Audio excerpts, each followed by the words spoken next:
On a ouvert avec, la même exigence de notre propriétaire, d'avoir du mobilier, hyper soigneux comme tu as pu voir. Tout est au millimètre. On a mmh, une décoration hors norme, Partina Green, qui est sa décoratrice depuis toujours dans tous les établissements. Pietro Mingarelli qui est notre décorateur, du mobilier. Donc déjà, rien que l'outil de travail que Sylviodens nous met dans les mains, on ne peut que, viser l'excellence Ouais. et on peut que viser le beau et le bon.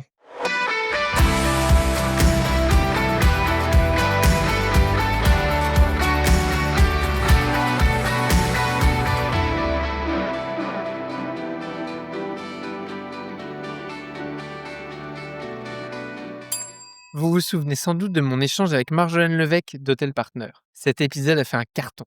Pourquoi? Parce qu'elle a parlé de revenu management avec clarté, avec bon sens, avec une vraie vision terrain.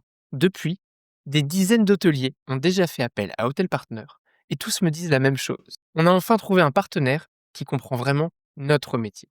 Vous aussi, vous voulez booster vos revenus et garder l'expérience client au centre? Alors contactez Marjolaine de ma part. Elle se déplace gratuitement dans votre établissement pour réaliser un diagnostic complet. Avec Hotel Partner Revenu Management, vous ne gagnez pas seulement chiffre d'affaires, vous gagnez un allié durable. Il partage avec moi une responsabilité, celle de porter le col bleu-blanc-rouge des meilleurs ouvriers de France, promotion 2023. Chef exigeant, profondément engagé dans les concours, il a fait de la précision, du collectif et du dépassement de soi des piliers de son parcours. Alsacien d'origine, il exprime aujourd'hui sa cuisine, près de Sauternes, au château Laforie-Perraguet, là où le terroir impose autant d'humilité que d'exigence. Avec lui, l'excellence n'est jamais une posture. C'est un chemin, parfois inconfortable, souvent exigeant, toujours engageant humainement. Aujourd'hui, nous allons parler sans détour de concours, du titre de MOF, de responsabilité, de sacrifice et de ce que cette quête demande vraiment. Bonjour Jérôme Schilling et bienvenue sur Hospitality Insiders. Bonjour Maxime. Merci de m'accueillir chez toi, on peut dire. Il y en a qui nous regardent en vidéo, d'autres qui nous écoutent. Je veux bien que tu nous poses un petit peu le contexte des lieux. Contexte des lieux, comme tu as pu voir, on est dans un château qui a plus de 400 ans. Donc on est dans le terroir de Sauternes, dans la commune de Beaumes, donc Beaumes B-O-2-M-E-S et pas Beaune, Oui, B-E-A-U-N-E. Donc on est dans un terroir, incroyable, avec un vin liquoreux qu'on connaît tous, qui est surtout connu par, le château d'Yquem qui est juste notre voisin. Donc nous on est le château Laforie-Perraguet, donc 1er grand cru classé 1855. On a fait un hôtel-restaurant ici avec, le groupe Lalique, dirigé et présidé par, le propriétaire Silvio Dens, mmh, qui est également propriétaire de la Cristallerie en Alsace, où j'ai débuté d'ailleurs. Donc ici on est dans un château, beige, orné d'un beau parc avec, ouais, des arbres 150 même de centenaires mmh, et on vit ici comme une famille. On est un hôtel, un tout petit hôtel de 13 chambres avec un restaurant gastronomique 2 étoiles Michelin, relais château estampillé, grande table du monde également, Goemio avec, 4 tocs et 17/20 excellent. et on a aussi une autre activité qui est, l'œnotourisme qui s'est développé, fortement depuis notre arrivée, dans le Sauternais.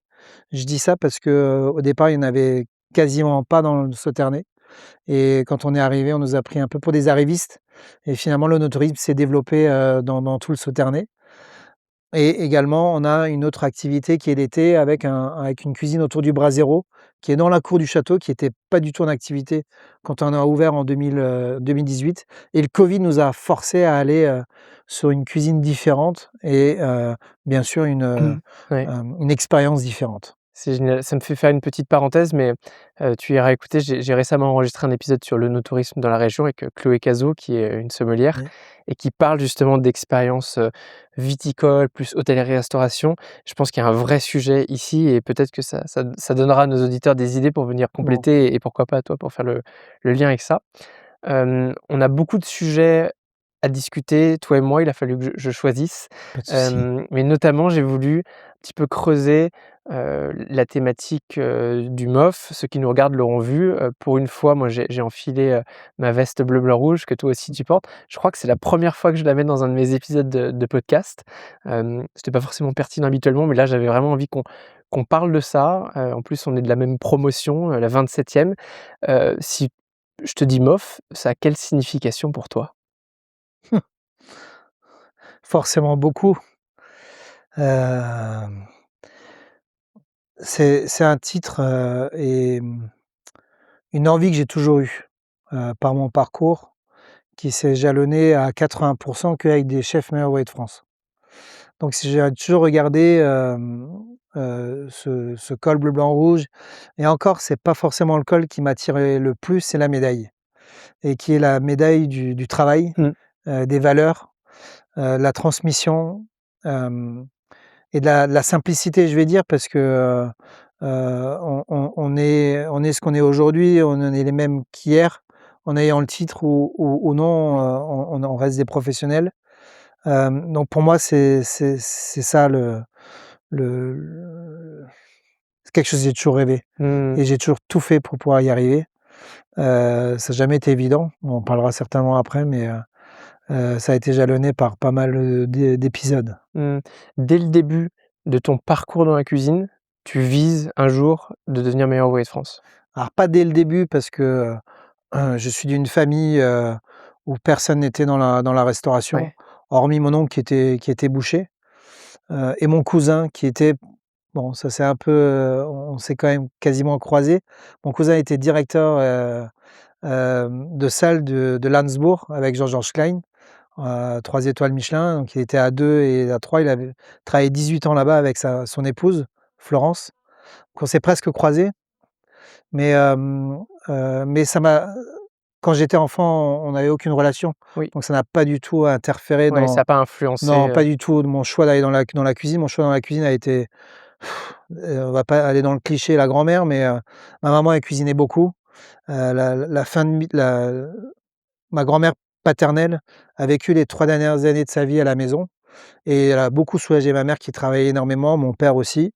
Ma mère était clerc d'huissier, donc et en plus c'était à Strasbourg, c'était assez loin, et ma grand-mère, elle a appris à cuisiner à ma mère, et quand ma grand-mère est partie, ma maman, elle a hérité de ça, de sa belle-mère, et finalement, moi, j'ai toujours été, intéressé par ça. J'ai toujours aidé, quand il y avait des biscuits de Noël, j'ai aidé aux biscuits, on venait à peine même pas encore manger à midi, je voulais déjà savoir ce qu'on mangeait le soir. ouais. Quand je rentrais de l'école, je regardais ce qu'il y avait dans le frigo ou dans la cuisine, ce qui restait du midi.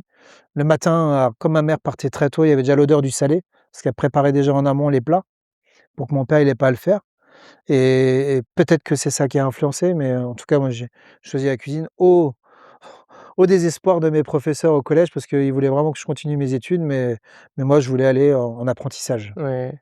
Je trouve ça assez amusant ce que tu dis sur, tout à l'heure tu disais, ce que tu cherchais c'était pas forcément le col bleu, blanc, rouge, mais la médaille. D'assumer de dire en fait, «Je veux cette reconnaissance-là». Parce que moi j'ai mis longtemps à me rendre compte que c'était ça. Alors c'était pas la médaille nécessairement, mais la reconnaissance aussi de mes pairs, être reconnu Bien sûr. pour ce qu'on fait. Et tu as aussi dit quelque chose qui à mon avis est essentiel, qui est le côté transmission. Je pense que si tu n'as pas le goût pour la transmission, faut pas s'inscrire à ce type de concours parce que l'objectif derrière, au-delà de l'ego, d'être reconnu, l'ego ça fait pas tenir dans la durée. Mmh. Et par contre la transmission, elle fait tenir et elle donne envie de continuer de faire ce métier, une fois qu'on a finalement reçu ce Graal-là. Mmh. Dans ton parcours, pour te connaître un petit peu, tu as participé à beaucoup de compétitions. C'est quoi ce goût que tu as? C'est pour pour le dépassement de soi, c'est quoi qui te motive là-dedans? Ce qui me motive, c'est, la remise en question. Mmh. La remise en question, l'adrénaline que ça génère, quand on s'inscrit, quand on est accepté au concours, et quand on est accepté, là, on se dit, «Là, il va falloir y aller. Il faut mettre les bouchées doubles». Et de ma génération, quand on faisait un concours, moi je les ai faits principalement, à Lyon, chez Guy Lassauzet quand j'ai fait 7 ans de ma carrière là-bas. À partir de 2009, j'ai commencé vraiment tous les concours. J'avais été piqué au début quand j'étais en apprentissage, chez Hubert Metz, il s'était candidaté au Bocuse d'Or. et j'étais sans commis et ça m'avait mis, vraiment le pied à l'étrier et après, bah, il y a un passage, un moment dans notre vie, de cuisinier entre 18 et 22 ans. Maintenant, il y en a un peu plus. Il y avait plus de concours. On pouvait plus s'inscrire à des concours et il fallait des tranches Oui, d'âge. tout le monde ne le sait pas, mais par exemple, le MOF, c'est à partir de 23 ans. Tout à fait. Typiquement, c'est la limite. Bocuse d'Or, je sais pas s'il y a des règles comme ça. Non, Bocuse d'Or, si, il faut aussi au-dessus d'un certain âge, ouais. Ouais. C'est Donc au-dessus de 23 ou 20 donc si 5 ans si tu d'expérience mordu de professionnelle. concours, en Ouais, effet, cette, période-là, il faut trouver autre chose à tout te à mettre sous fait. la dent et ça peut être long à cet âge-là. Bah, après, non, parce qu'on s'investit dans son travail, dans les différents postes qu'on prend et mais le goût il est aussi de faut revenir un peu en arrière, le goût de la compétition, de faire ces concours-là, évidemment, c'est se remettre en question, parce qu'on gagne pas à chaque fois, je les ai pas tous gagnés, mais ça revient aussi à mon enfance où j'ai toujours fait du tennis, donc c'était un sport assez individuel, mais quand même en équipe parce qu'on faisait des doubles, on était plusieurs à s'entraîner, et cette envie de compétition, je l'ai toujours eue. Moi, si je faisais du tennis, c'était pour faire la compétition, c'était pour gagner des points, c'était monter en classement et aussi, l'éducation que j'ai eue de mes parents parce que j'ai une éducation assez, rigide, hem, par ma mère surtout qui me suivait dans mes étapes scolaires, à me faire les études le soir, à travailler, à tout apprendre par cœur, si ça allait pas, il fallait: «Non, je retourne dans ma chambre», je revenais quand j'étais OK, mais et puis quand je ramenais une bonne note, on va dire que c'était normal, quoi. Ouais. Donc je pense aussi ça, ça m'a forcément forgé un caractère et une persévérance, Mmh. hem, que peut-être pas tout le monde peut avoir Bien parce sûr. que voilà, on est tous différents, on a tous une éducation, propre à chacun, qui a été fait par ses parents ou par la vie, tout simplement. Mais Ouais. c'est ça qui m'a donné toujours envie de faire autant de concours, hein. C'est vrai que j'en ai fait pas Bien mal, oui. sûr. Tu disais que enfin, tu as grandi aussi par l'apprentissage. Ça, Oui, aujourd'hui, pour toi, c'est aussi un des facteurs clés de ton succès en tant que chef cuisinier? ça je ne sais pas, mais en tout cas pour moi c'était la bonne voie parce que de toute manière à l'école, j'étais un bon élève mais j'étais assez dissipé. Mmh. J'aime bien quand ça bouge, donc je suis quelqu'un d'actif. Je peux pas rester assis, Ouais. plus de 5 minutes, 10 minutes, là je temporise, Je vais te demander de te contrôler entre 2 services. mais Je te garderai pas trop longtemps. mais encore avec l'âge on s'assagit, mais évidemment, c'était une voie pour moi. Que ce soit aujourd'hui la réussite, je n'ai pas la réponse. En tout cas, j'ai travaillé beaucoup pour y arriver. Je n'ai jamais compté mes heures, j'ai jamais regardé forcément ce que le voisin allait faire de plus que moi ou moins que moi, moi j'avançais, j'apprenais le maximum, je faisais j'étais une éponge. Je Ouais. suis toujours une éponge aujourd'hui, que ce soit, Tu as tous les réussi à jeunes. garder cet état d'esprit, cette qualité, parce que c'est une vraie qualité et la remise en question et le fait d'être curieux, hein, parce que c'est ça derrière, c'est quelque chose que tu arrives encore à faire aujourd'hui où tu es installé en tant que chef et tu pourrais aussi être tranquillement à te reposer sur tes lauriers. Oh non, non, ça je peux pas. Moi, il est important que j'ai toujours, j'ai une soif d'apprendre, j'ai toujours besoin d'apprendre des autres, de m'enrichir. Mmh mh. Parce que moi, je pars du principe, à partir du moment où on stagne, bah, on recule déjà. Même si OK, il y en a qui aiment bien être, «Oh, je fais pas plus, je Ouais. suis très bien comme ça». Je peux pas le voir comme ça, il faut toujours se remettre en question, il faut toujours avancer, il faut toujours, apprendre des autres. Moi, j'apprends d'un commis, j'apprends d'un apprenti, j'apprends de ma chef pâtissière, enfin, on apprend de tout le monde, et c'est comme ça que pour moi on grandit et on continue à avancer. Mmh. Je je synthétise et peut-être que je fais ma propre, leçon et je me retrouve un peu évidemment dans ton parcours aussi. Hem, mais il y a toujours cette notion de beaucoup travailler. Alors pour moi, c'est pas juste, il faut passer beaucoup d'heures à travailler, mais c'est Non, en effet travailler intelligemment en se remettant correctement en question. Mais quand on veut arriver à ces niveaux-là d'excellence, je pense qu'évidemment, il faut travailler un peu plus que la moyenne. Et toujours avec ce goût de l'exigence, de la précision. Je j'ai l'impression en t'écoutant, tu vois, qu'il y a, bah, cette précision, que tu peux pas être dans la médiocrité dans ce que tu fais et sinon en fait, bah, j'imagine que ça te frustre. bien sûr, on peut pas se dire, «Bon, c'est bon, on laisse comme ça, Mmh, on fera mieux la prochaine fois». ouais, Non, moi je Monsieur Robuchon, il disait toujours, Si le travail il mérite d'être fait, il mérite d'être bien fait. Bien sûr. Donc à partir de ce moment-là, tout est dit. Mmh. Il y a pas besoin de dire plus. Ouais. Moi, le jour où j'ai entendu cette phrase, je me suis dit: «Bah oui, évidemment, Bon. c'est logique, c'est Et en du bon fait, sens». c'est très logique probablement pour toi et moi, mais je Oui, pense pas pour tout le monde. Mais et je dis pas que, hem, enfin tout le monde dans nos métiers est comme ça. En tout cas, je pense que quand tu veux arriver notamment à un niveau de meilleur ouvrier de France, quel qu'il soit, peu importe la classe métier, tu es obligé d'avoir cet état d'esprit. Si tu te satisfais du moyen, en fait, ça peut pas, non. fonctionner et je trouve que ça a quelque chose de motivant aussi pour peut-être ceux qui ont envie de se lancer dans, n'importe quelle carrière, mais si vous le faites, faites-le à fond parce que, c'est là où on va chercher le meilleur de nous-mêmes, c'est là où on se développe et en plus, je sais pas pour toi, mais moi, c'est vraiment là où je m'amuse. Je suis d'accord. Ouais. De toute façon, quand on s'engage dans quelque chose, il faut y aller sans regret. Mmh. Donc il faut se donner le maximum de moyens possible et comme tu dis très bien, c'est pas parce qu'on va faire, 19 heures d'entraînement et 3 heures de sommeil et derrière, réenchaîner derrière. Non, il faut savoir se ménager, Mmh. alors c'est aussi l'expérience qui fait ça et il faut aussi surtout, avoir, l'humilité d'écouter les autres, qui peuvent être dans notre entourage, que ce soit son épouse, soit ses enfants, Bien que ce sûr. soit, un ancien chef, qui donne des conseils. Donc il faut aussi un peu équilibrer ça. Moi, je prends l'exemple là, dernier exemple en date, ma dernière fille, Engie, qui fait, de la compétition en pole dance. Donc c'est la barre, Oui. donc il y a le sport art et il y a le sport. Enfin, il y a le art, pardon, et le sport. Il y a 2 catégories et elle s'est spécialisée dans le cerceau. Donc c'est un cerceau suspendu et là, elle a déjà fait Waouh! médaille de bronze aux France et là, elle a une autre compétition à Brive-la-Gaillarde dans 3 semaines et elle a 10 ans, donc c'est la première fois qu'elle fait en physique. Avant, c'était que du visionnage. Parce qu'on n'a pas droit en dessous de 10 ans de faire en physique, dans ce sport D'accord. et là, elle m'a dit: «Oui papa, je veux y arriver». Je dis: «Oui, OK, d'accord». Donc je l'aide au maximum.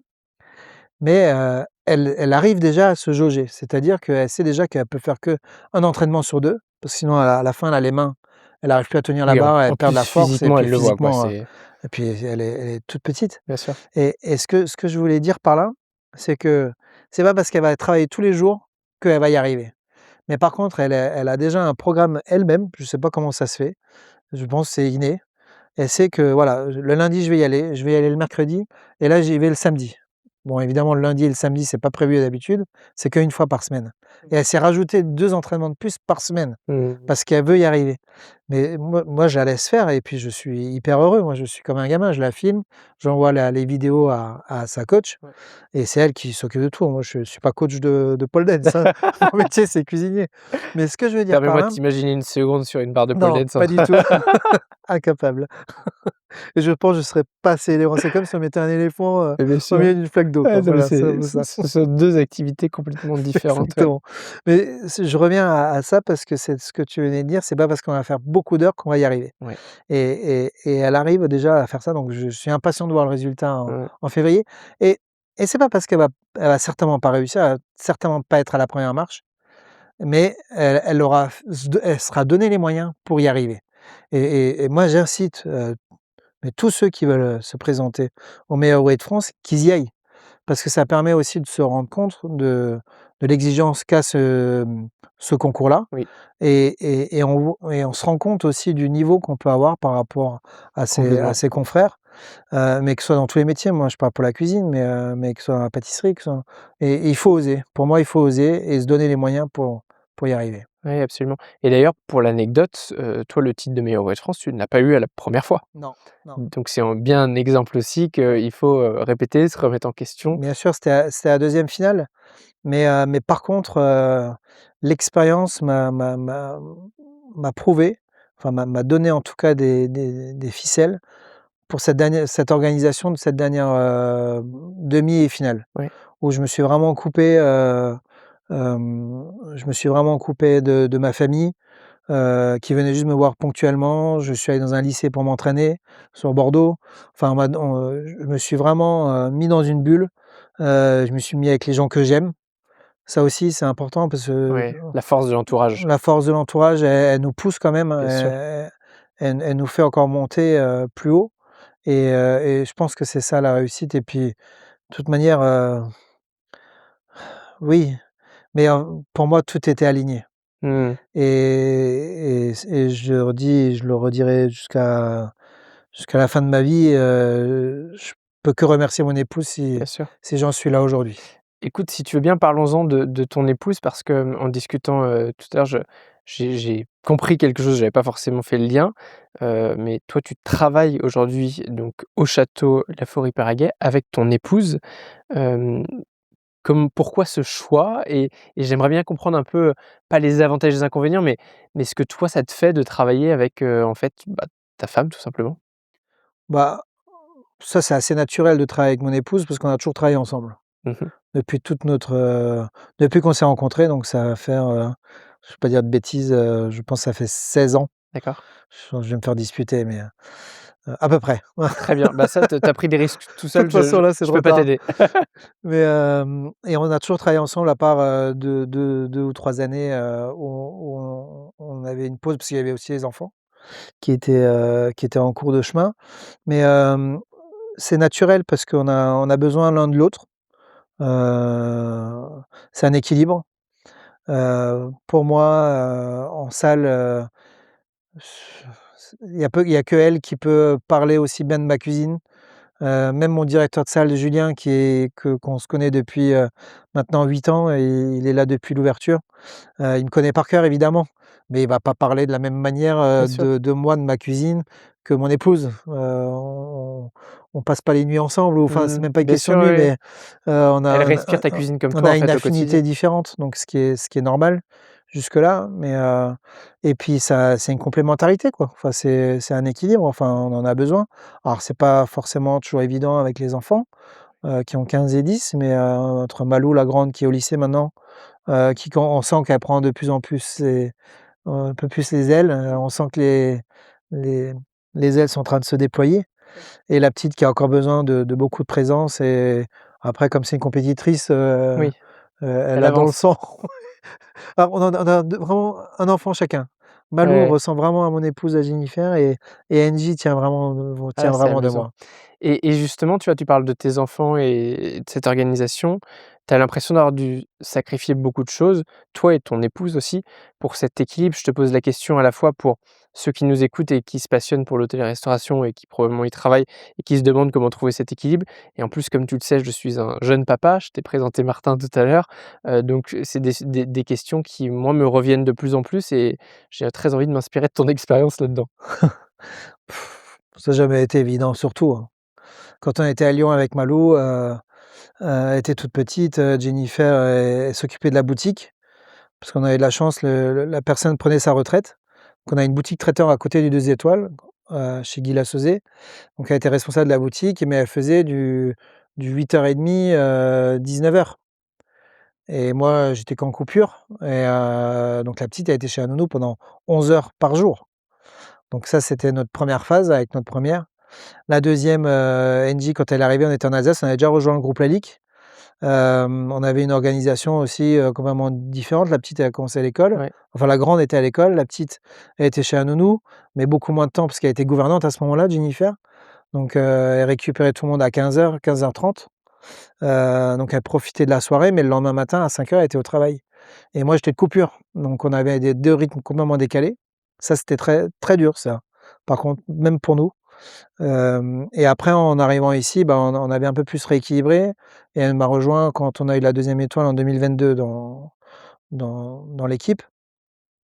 Mais, ce que je veux dire par là, c'est que les enfants de toute manière, ils sont comme on les éduque mmh, et on va dire, alors on n'a jamais eu la chance d'avoir la famille à côté de nous, parce qu'on a toujours été, à d'autres endroits que là où sont mes parents et donc on a toujours réussi à s'organiser, nous-mêmes. Donc c'est-à-dire que quand on a ouvert ici, enfin quand Jennifer a rejoint l'équipe en 2022, à un moment donné, on tournait avec 6 nounous pour avoir toujours une de dispo pour garder, nos enfants, le soir à partir de 18h30 et jusqu'à ce qu'on rentre le soir un nouveau monde à que je minuit. découvre, et Donc donc ça, c'est une organisation, donc ça, c'est Jennifer, encore une fois, c'est toujours pareil, toujours elle qui a toujours réussi à gérer tout ça d'une main de maître. Je savais même pas qui était elle, je découvrais la personne quand elle arrivait à la maison, enfin, je dis: «Ah Ouais. d'accord», ou le soir, mais donc c'est une organisation. Après, nos enfants et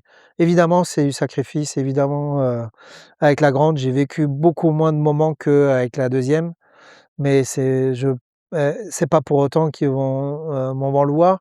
Moi, l'important, comme mon épouse dit toujours: «Tu as des regrets?» elle me dit. Je dis: «Oui et non». Je dis: «Mais non, faut pas en avoir. Tu es arrivé à ce que tu souhaitais Mmh. de plus». Bien sûr, on a la 1re chose qu'on souhaite, c'est des enfants en bonne santé et que tout aille bien, Mais en fait, mais tu vois, je trouve que quand même c'est important de le dire qu'il y a un moment, on est obligé de faire des sacrifices ou des concessions, peu importe comment on les appellera, mais heu, pour arriver à ces niveaux-là, parce que c'est un métier qui de base est exigeant. Quand en plus on veut atteindre l'excellence, on est obligé de se donner énormément et moi je voudrais pas que, tu vois, ceux qui nous écoutent se disent: «Bon, bah, il suffit un peu de travailler, de s'organiser et ça vient». Je pense qu'il y a un moment, tu es obligé tu peux pas, je dis souvent ça, tu vois, tu peux pas pousser le curseur à 100 sur tous les sujets et il y a forcément, si à un moment tu mets ta carrière en avant, bah, peut-être que c'est, ta famille, ton couple qui va devoir ralentir, tu as ton équilibre de santé et à un moment tu vas repousser un autre, curseur et ta vie elle est beaucoup comme ça et d'ailleurs j'entends, que ça a été le cas, hein, dans ce que tu dis où entre ta première et ta deuxième fille tu as, rééquilibré, mmh, différemment mais je pense que vraiment, il faut être OK avec la notion de sacrifice et en fait c'est pas grave tant qu'on le fait en conscience. exactement. C'est pour ça que je disais, mon épouse, elle est toujours là pour m'ouvrir les yeux aussi, Bien sûr, parce qu'on peut être aussi un peu dans le déni dans ces situations-là. oui. Surtout quand on a un métier passion comme le nôtre, moi je trouve toujours la passion, elle est même égoïste par rapport à notre entourage. Mmh. Parce qu'elle prend tellement de temps, elle est tellement, omniprésente, moi je pense toujours à la cuisine, j'ai toujours, autre chose ou un gain de temps, comment on peut optimiser Et tu ça, arrives à ne pas ramener ça à la maison avec les enfants et ta femme justement? alors, C'est-à-dire de ne pas reparler en fait non, de cuisine. parler non, mais par contre j'ai des absences. C'est-à-dire que ma fille va me parler, Ouais, bah, je suis là ouais. et mon épouse elle dit Toi tu étais dans ta recette de demain, quoi. et Jennifer me dit: «Eh oh, elle est en train de te parler». Je dis: «Ah oui, oui, oui. Qu'est-ce que tu disais? Mmh. Excuse-moi». Mais par contre tu Donc n'amènes pas ton quotidien du non, boulot à la maison? non, que ce soit moi-même ou Jennifer, on ramène pas à la maison, et puis très souvent c'est le cas, si par mégarde on parle d'un sujet du travail, que ce soit Ouais. que ce soit l'un ou L'autre l'autre, va toujours te dire, «Bon, oui, stop». et va se braquer et va se dire: «Non, on parle pas de ça», Ouais. et du coup, ça coupe court. Mais ça c'est primordial, c'est très bien que tu relèves ce point-là parce que ça, c'est très important de faire barrière à ça. Parce que c'est ça aussi qui amène, l'équilibre et la sérénité et l'équilibre à la maison. Parce que ça c'est primordial, parce que si on commence à tout emmener à la maison, c'est plus possible. Enfin, Mmh. en tout cas pour nous, nos personnes, nos caractères qu'on a, ça nous étoufferait. Ouais. C'est hyper intéressant et c'est pour ça que, tu vois, je fais le parallèle à la fois vie professionnelle, vie personnelle. 1, je pense que c'est passionnant. 2, c'est des conseils que je peux directement m'appliquer puisque, je suis en train de passer par là et que je vis en plus avec une hôtelière aussi, donc je comprends très, très bien tout ce que tu dis et je pense, voilà, il y a de belles leçons à tirer et comme quoi on arrive à combiner pas mal de choses. Preuve en est, après, un peu plus de 15 ans de vie commune. Et dans la continuité de ça, Jennifer, elle est inscrite au meilleur Web de France maître d'hôtel. Incroyable, Donc maintenant, on inverse le rôle, c'est donc génial. je Ouais. lui fais découper des Mmh. volailles, Mmh. Et des chacun son tout ce tour que je peux à la aussi, maison, oui. pour mettre en avant sa carrière. On va, passer sur un autre sujet plus managérial, mais avant ça, je te propose mon petit jeu qui s'appelle mots-clés contre bénéfice. Tous les auditeurs du podcast le connaissent. Les règles sont très simples. Tu vas nous donner un mot-clé de ton choix qui, s'il est utilisé en réponse à ma newsletter quand j'enverrai notre épisode, eh bien déclenche un bénéfice de ton choix également. On t'écoute et pour le mot-clé et pour le bénéfice. Alors le mot-clé pour moi, c'est, la persévérance, Persévérance, OK. Qu'est-ce qu'on et obtient quand on écrit persévérance? persévérance pour moi, j'aimerais bien que les auditeurs, ils découvrent, mon menu du déjeuner que je fais parce que, je pars du principe où, on peut être accessible malgré qu'on ait 2 étoiles Michelin. Et on a lancé depuis, le 6 novembre 2025, Mmh, on a lancé un menu du déjeuner à 59 € incroyable. en 2 étoiles Michelin. où on travaille, toujours mon univers de la cuisine, donc c'est toujours ma cuisine, des vignes. Je m'inspire à chaque fois de à chaque plat, ma mon entourage, mon environnement et on travaille un pithiviers en plat, de cendre avec une sauce au curry breton et ça reprend l'esprit d'un millésime de Sauternes. Je laisserai la surprise ou la Génial. visite de tes Ouais, auditeurs sur notre site du menu pour découvrir le millésime aussi de ce plat et on a aussi en entrée un plat autour du butternut et de la pomme verte, de la pomme confit, des graines de courge, voilà, superbe.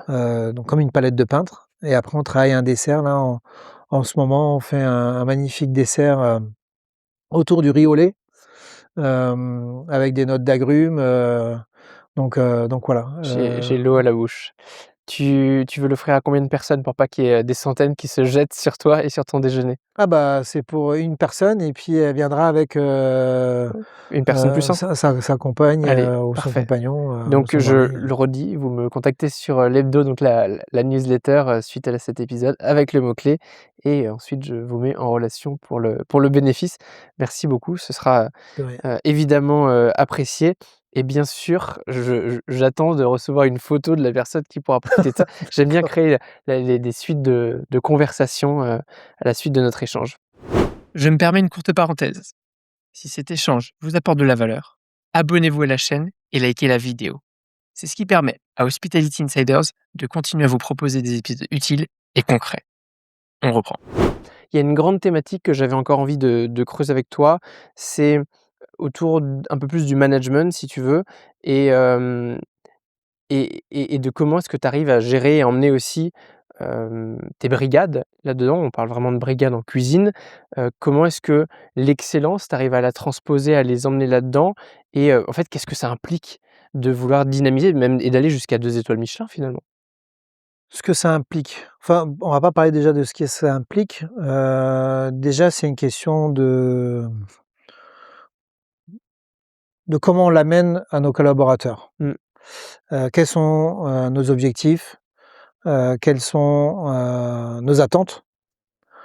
Hem et il y a une immersion qui se fait, alors j'ai une chance, c'est que les équipes sont fidèles, donc ça me permet d'être assez serein aussi dans la réflexion des cartes, dans la création, dans la mise en place, des menus et dans la production et ce que ça engage, ben, évidemment, mais ça, il y a pas besoin d'être maire ou roi de France, c'est d'être régulier, d'être constant, d'avoir, toujours, l'œil sur tout, parce qu'on est quand même, en cuisine, cuisine pâtisserie confondue, on est 12 personnes, avec la partie de mesdames qui traitent, la vaisselle, tous les petits objets qu'on a en cristal, la Oui. propreté, enfin tout compte. Sachant qu'on l'a pas précisé, mais pour faire le lien, c'est la LIC qui fournit toute la vaisselle, toute la verrerie, j'imagine? Oui, toute la verrerie, bien sûr la verrerie, certains éléments aussi, que j'ai pu créer, au début à l'ouverture. Avec mes 10 années dans le groupe, m'ont permis et puis je vivais dans le village de la manufacture donc c'était, je passais mes week-ends dans la manufacture, Exceptionnel. au sous-sol où il y avait les anciennes pièces qui étaient créées. Donc j'ai pu remodifier pas mal de pièces, pour les adapter au lieu avec cette couleur or aussi en relation avec la couleur de notre vin.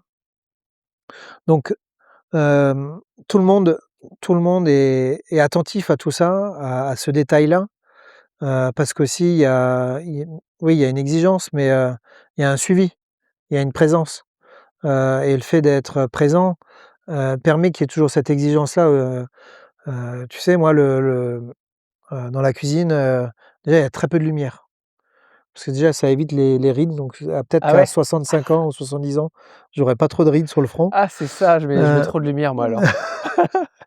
Heu, donc c'est assez tamisé. J'ai mis des lumières, sous les postes, donc on a un éclairage, plus bas. Hem, Moi, j'aime pas trop quand il y a trop de bruit non plus dans la cuisine. J'aime bien quand les gens n'ont pas besoin de parler entre eux pour se faire comprendre.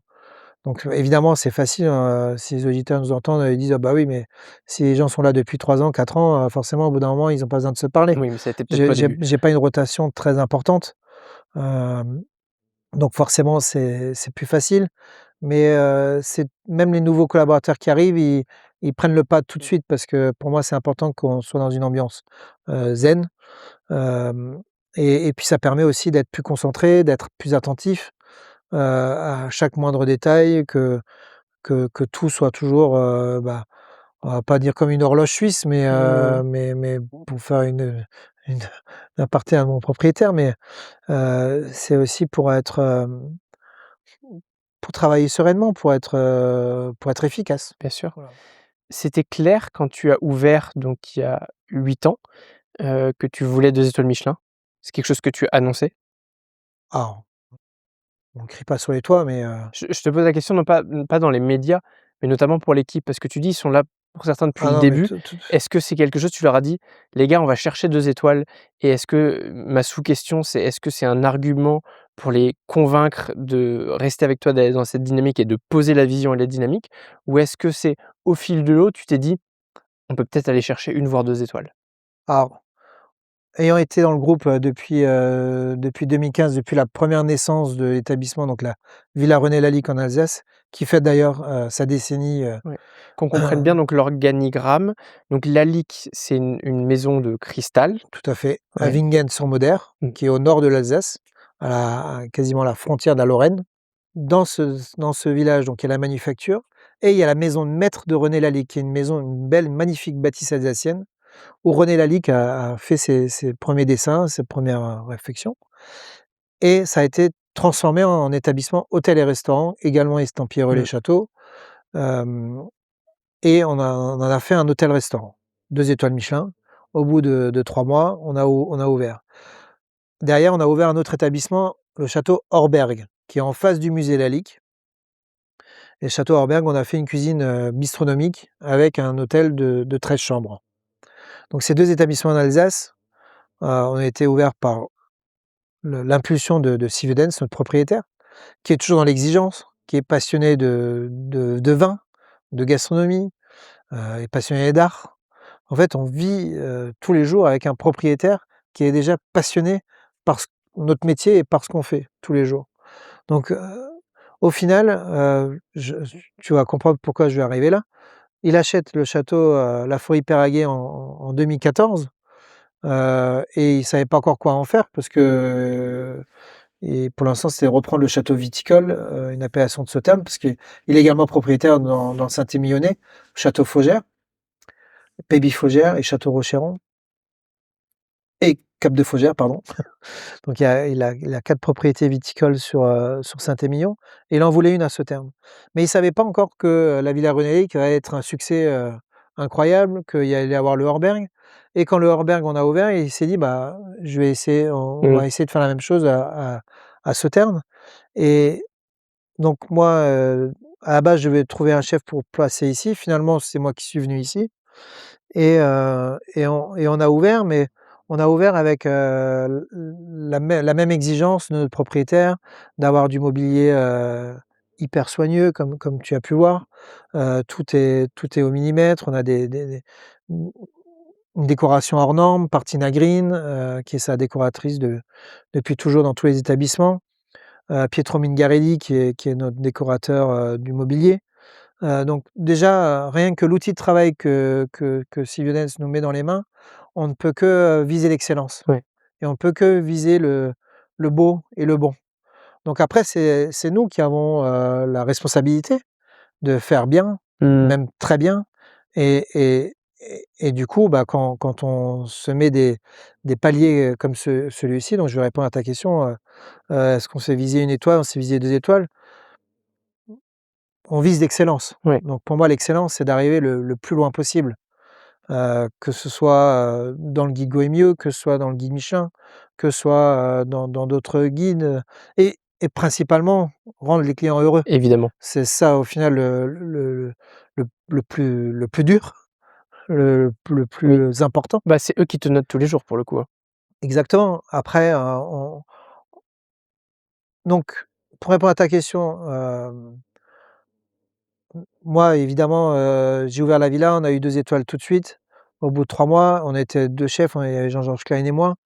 Donc, il y avait aussi cette antériorité de Jean-Georges qui avait 3 étoiles, à Landsbourg.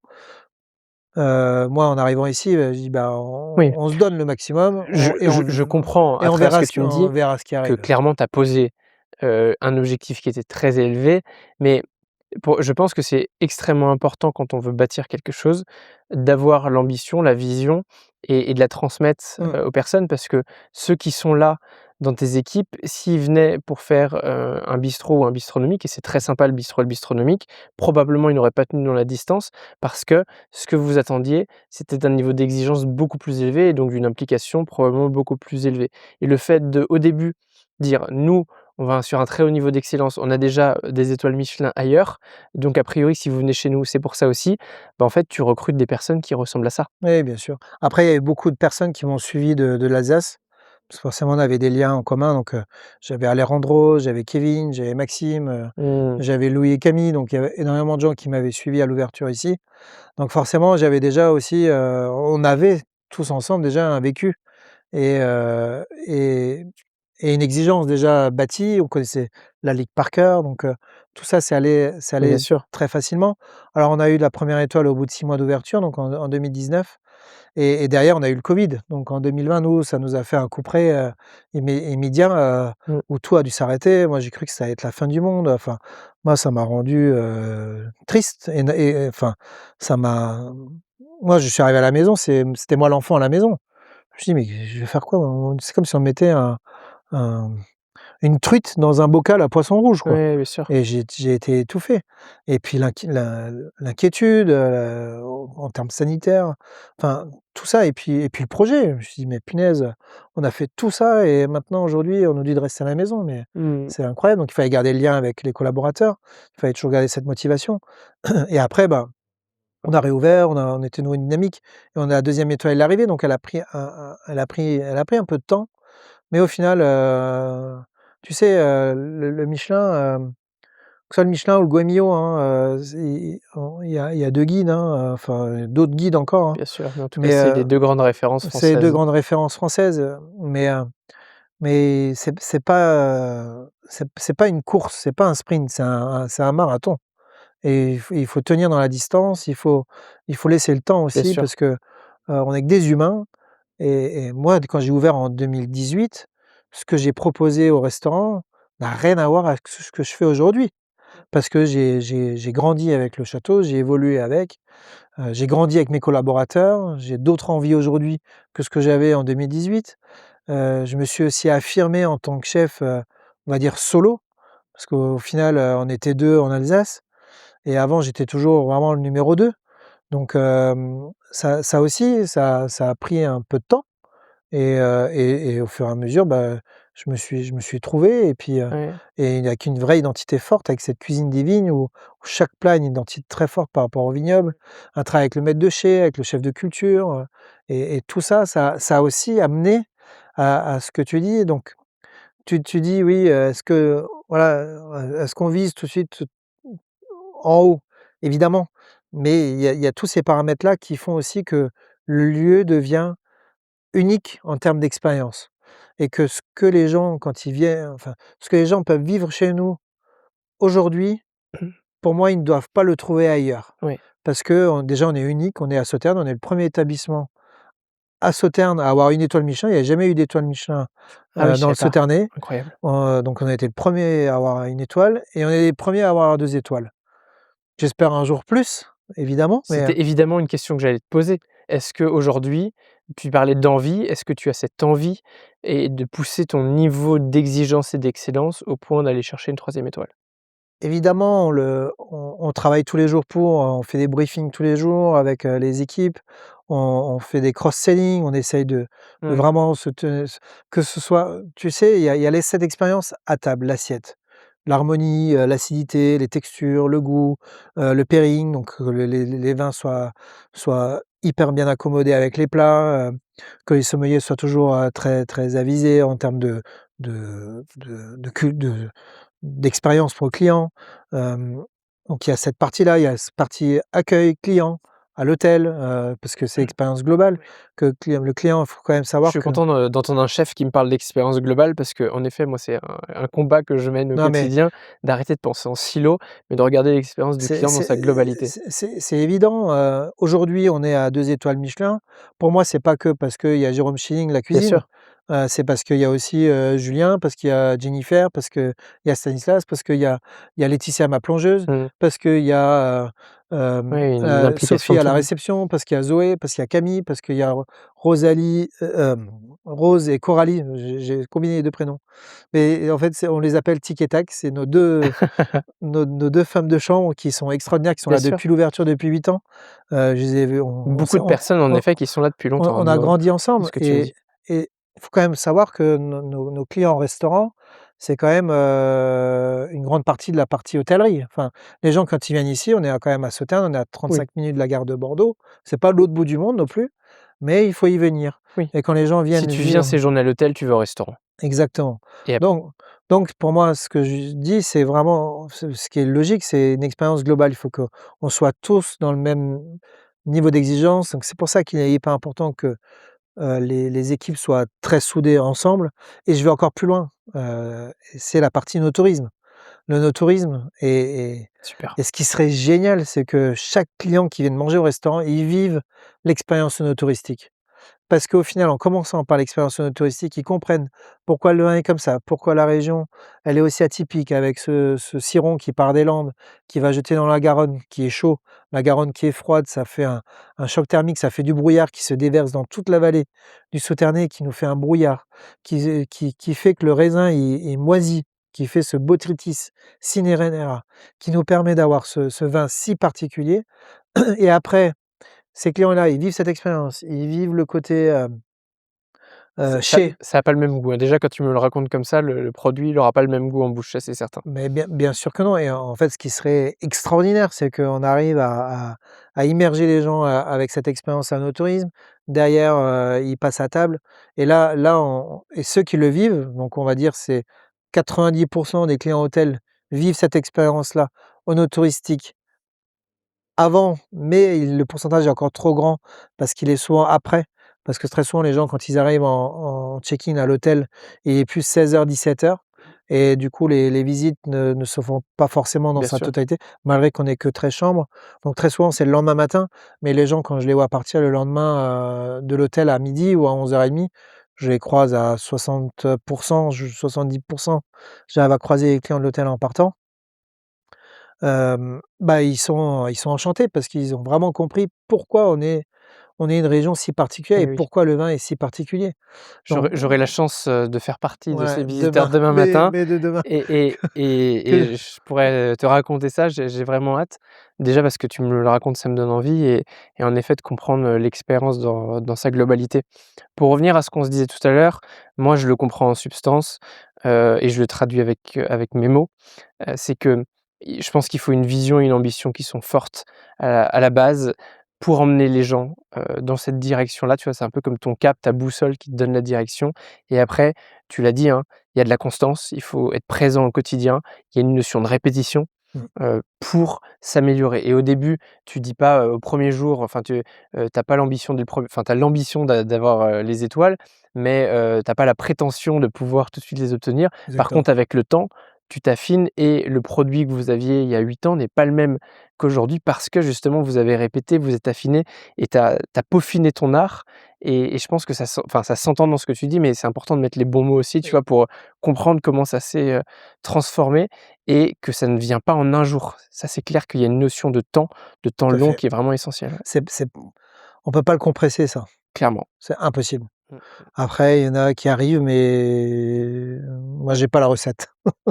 J'ai pas la J'irai la recette. chercher dans des prochains épisodes, mais je suis convaincu qu'il y en a des plus ou moins rapides, mais dans tous les Oui, cas, il y a une notion de de temps long temps et de de répétition, ouais, temps bien sûr.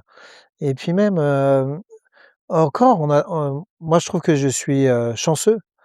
Parce que dans chaque entité qu'on a ouvert, donc je me suis aussi occupé de l'Écosse, à Glenturret, avant qu'on ouvre, donc je me suis plongé dedans, dans le storytelling, parce que c'est une distillerie, c'est la plus vieille distillerie de whisky en Mmh. Écosse, The Glenturret et on en a ouvert un établissement, restaurant et maintenant un hôtel qui s'est rajouté il y a 2 ans. Et donc tout ça, c'est le même propriétaire et le même groupe? Voilà, Pour toujours ceux qui veulent creuser ça, c'est groupe Lalique tout à fait, et on groupe retrouve Lalique. tous les établissements, Exactement, on va sur le site, Lalique et puis on retrouve les différents établissements. Depuis 1 an maintenant, il a été constitué, Lalique Hospitality. mmh, Donc on a vraiment une plateforme, qui est dédiée à nos établissements, je vois. et l'Écosse, donc juste pour revenir sur la chance, c'est que notre propriétaire est tellement passionné qu'il prend même un historien à chaque établissement qu'il prend sous son aile.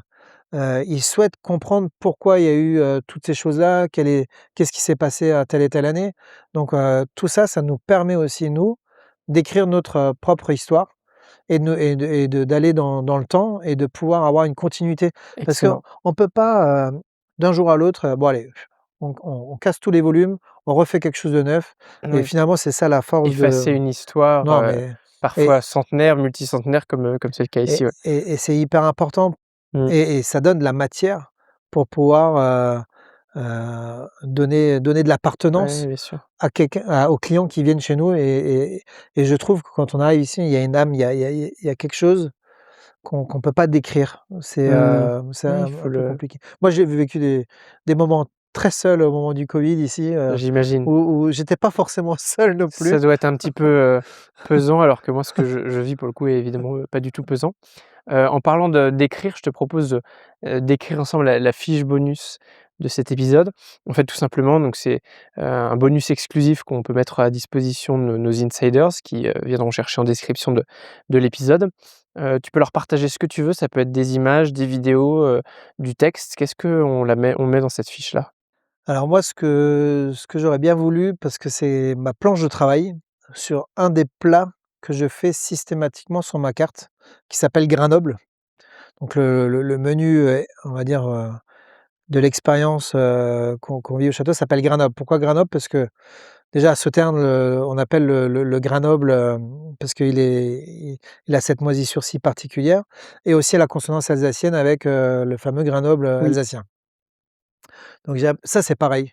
Pour revenir sur le sujet d'avant, au début je l'avais appelé, le menu Lalique mmh, et au bout d'un moment, je crois au bout d'1 an et demi ou un an, je me suis dit: «Mais non, mais on peut pas l'appeler comme ça», et puis voilà, ça fait partie aussi ouais, de notre maturité maintenant, il y a une belle d'aujourd'hui. histoire à raconter.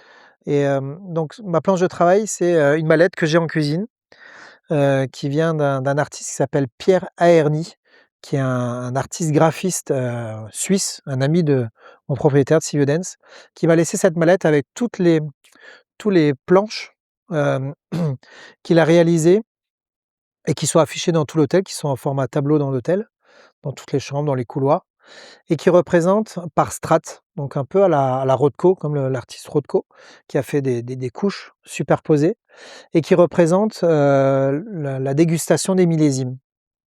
Donc pour faire simple, c'est qu'on a par exemple un tableau, donc par couche, par strate et un dégustateur qui a dégusté le millésime 1988 et il a ressenti dans ce millésime-là plusieurs parfums, que ce soit qu'il a ressenti, que ce soit la couleur ou que ce soit la texture Ouais, et ceux-là, ils sont représentés donc dans ces fiches et cette planche de ces différents tableaux me permettent moi d'inscrire un plat qu'on appelle l'interprétation du millésime et on met le millésime derrière et on utilise cette planche et après on choisit notre produit principal qui est par exemple la Saint-Jacques et là, cette Saint-Jacques-là, on va lui rajouter la texture, la couleur excellent, et le goût de ce millésime-là sans mettre une goutte de sauterne. excellent. Voilà, donc je te propose donc, On cette mallette avec, une des photos qui va on être, pourra mettre ça en photo voilà, directement tout à fait. dans la fiche bonus et un autre petit bonus pour moi, cette fois-ci, si je devais, goûter un seul de tes plats ce soir puisque j'ai la chance de dîner dans ton restaurant, lequel il faut que je teste absolument? Le merlu confit dans l'huile de pépins de raisin. Waouh! Donc là, la thématique du plat, c'est le pépin de raisin parce qu'il intervient, 2 fois. Il intervient une fois dans l'huile où est confit le poisson et il intervient aussi, l'huile de pépin de le pépin de raisin intervient aussi dans la vinaigrette à base de fleurs de sureau. Très bien. Voilà. Rendez-vous sur mon Instagram pour savoir si j'ai consommé ça. Je le partagerai, tout à l'heure avec plaisir. Écoute, Jérôme, je te propose qu'on passe à mes questions signatures traditionnelles sur ce podcast. La première est très simple, c'est ceux qui veulent, te suivre pour pouvoir, un petit peu continuer l'échange avec toi. C'est quoi le meilleur moyen de te retrouver? Le meilleur moyen de me retrouver? Ouais, quel réseau? Moi, en général, c'est Instagram. Instagram. Oui. Je partagerai ça avec plaisir. Hem, Maintenant, je vais te faire voyager. Alors, tu nous as déjà emmenés pas mal dans le temps, à travers ton parcours et l'histoire du lieu.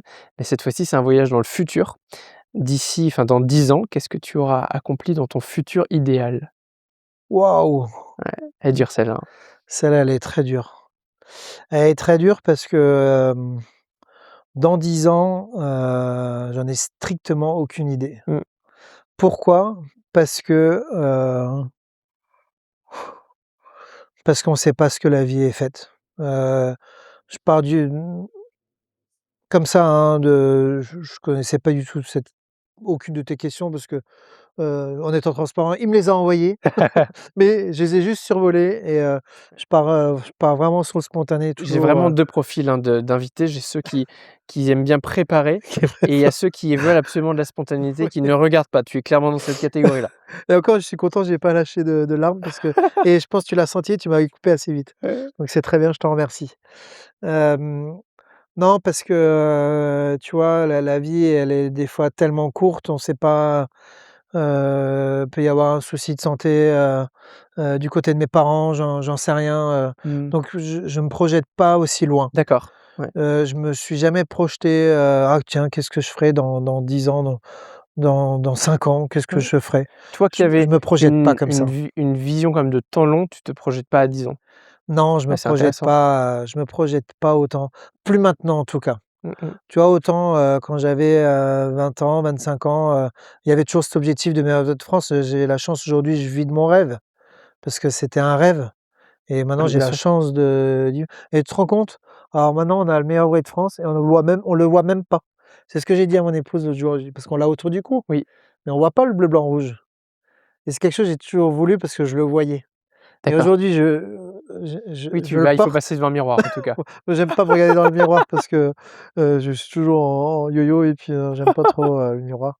Bon, mais, non, OK, pas de vision de 10 ans, je mais peux c'est pas répondre à ça parce que j'ai des enfants, j'ai une fille de 15 ans qui aimerait être, peut-être journaliste, peut-être être, clé d'or dans la conciergerie, qui est un autre, tiens, tiens, intéressant. qui est génial elle souhaite faire notre profession.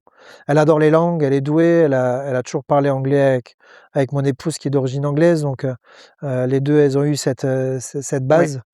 La petite, elle a 10 ans, c'est une boule d'énergie incroyable. Ouais, mais Hem, c'est OK, hein, je pense de pas avoir de tout le monde n'a pas, je suis désolé, hein, mais je peux logique, pas répondre à mais ça. c'est très bien, tu peux ne pas avoir un futur Mmh, idéal et j'entends aussi, il y a le côté, très pragmatique de un peu vivre au jour le jour. On sait jamais aussi mmh, de quoi demain est fait, mais après chacun, son histoire qui mmh. définit aussi comment est-ce qu'on voit le futur. Est-ce que tu as une recommandation de lecture à nous partager? Alors, lecture, je suis pas un grand lecteur, parce que je m'endors. Heu, je Trop prends, d'heures au travail, donc tu ne tiens ou plus le alors soir? faut peut-être que j'essaye debout, mais je pense que je serais même capable de m'endormir. Alors moi, j'ai toujours lu beaucoup de livres de cuisine Ouais, étant jeune, parce que c'était ma source bien sûr. d'inspiration et puis aussi de rêve. Ça me permettait de rêver de la cuisine des autres. Aujourd'hui, je lis presque plus de livres de cuisine. Alors j'en achète toujours. J'ai une immense bibliothèque, j'en ai énormément des livres, mais je prends pas le temps de les lire parce qu'encore une fois, si je m'assois, je m'endors dessus. Ouais. Donc c'est devenu un peu compliqué à ce niveau-là.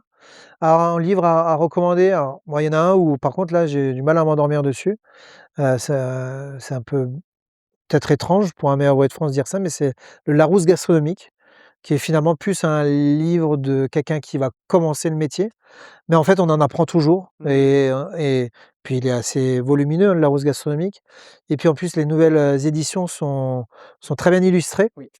heu et et au final, je pour un exemple, j'ouvre le livre, je tombe sur la page des pâtes italiennes et il y a tellement de sortes de pâtes, on le sait. Ah bah, j'en apprends toujours Avis aux et passionnés, en tout cas de oui, gastronomie, qui ont envie de creuser ça, je pense que c'est Larousse gastronomique pour moi une bonne, oui, une bonne, recommandation. Dans cette dynamique ou une autre, est-ce que tu as une citation favorite? Alors moi, les affichés en cuisine, je Excellent. sais pas si tu l'avais ah non, tu es pas Je rentré suis dans pas la encore cuisine. rentré en cuisine. Alors moi, c'est, «La bonne cuisine est la base du véritable bonheur». Pourquoi cette phrase? Parce que justement, elle est d'Auguste Escoffier, Mmh.